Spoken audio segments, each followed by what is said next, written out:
Jaffa, Nazareth, Haïfa, Shfaram, Ramleh, Lod. Ces derniers jours, les manifestations d'Arabes israéliens se sont multipliées en Israël. Lundi, la colère est montée d'un cran. Des dizaines de personnes ont été arrêtées.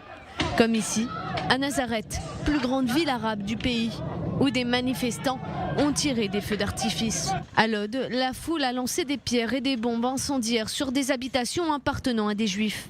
Un centre d'études talmudiques et une école de préparation au service militaire ont même été brûlés. Un arabe israélien de 25 ans est mort lors des émeutes. 2 autres ont été blessés. Tous présentaient des blessures par balle. Un civil juif de 34 ans, soupçonné d'avoir participé à la fusillade, a été arrêté. La foule a tenté de prendre d'assaut notre quartier.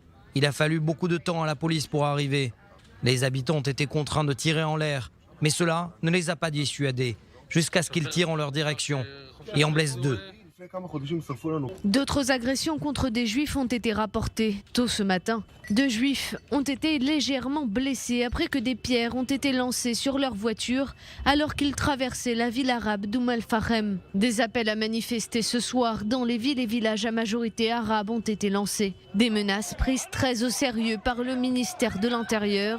8 bataillons de réservistes de garde-frontières ont été déployés. En réaction à l'escalade des violences, la liste arabe unie a gelé les pourparlers de coalition.